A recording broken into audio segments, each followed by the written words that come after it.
Watching Passing the Torch. It's no secret. Families had to stick together during the civil rights movement.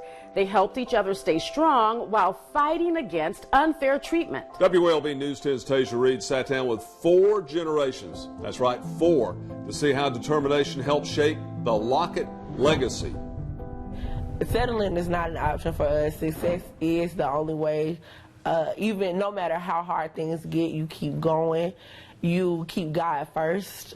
Erin Lockette tells me family is everything, and that support is what keeps her family strong. He and I started dating, 10th grade? Yeah.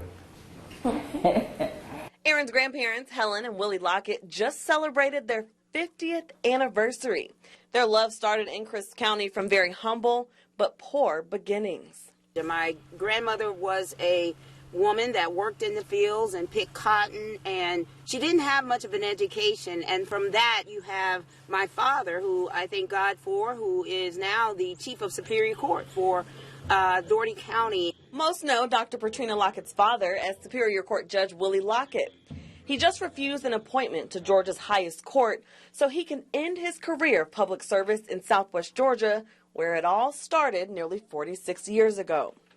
But at home, he's just dad or granddad. We've always known what it meant to be a strong family, a loving family. And we taught that to our children. And they passed it on to their children. Their son Earl and his wife Felita are the parents of Super Bowl champion Ricardo Lockette.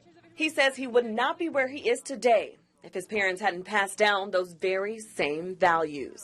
1,000% sports runs in my family, but there's a lot of other things that runs in my family. Diligence, determination, resilience. And I think that's something that allowed the resilience and the determination is what propelled me to be the person that I am today.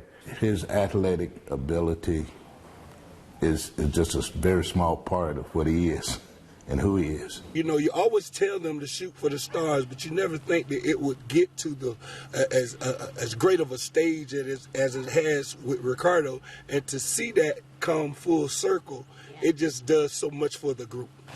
Ricardo was a standout football player at Monroe High and a track star at Fort Valley State University. A year later, he suffered a tough injury on the fields and then retired a year later. But instead of wallowing in his pain, he chooses to use his platform to give back to the community.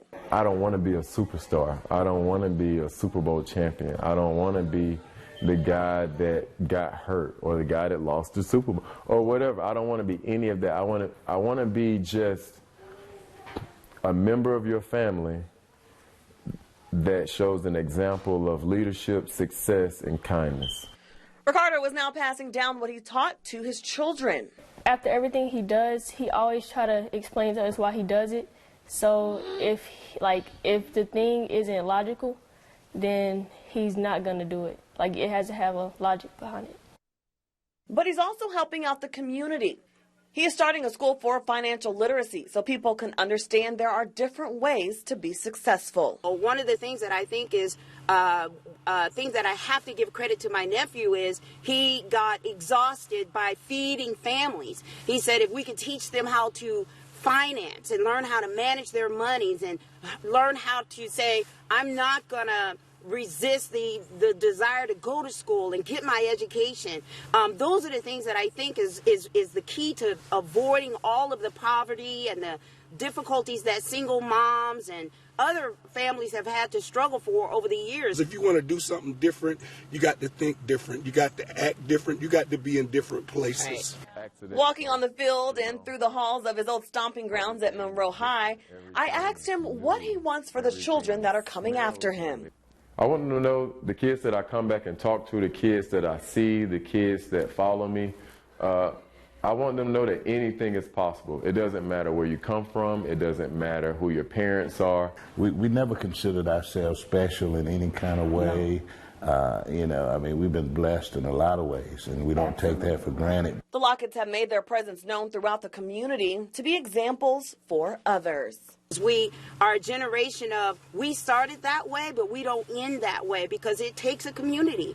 You always have to remember you can be greater than where you are today. Where you start is definitely not how you finish.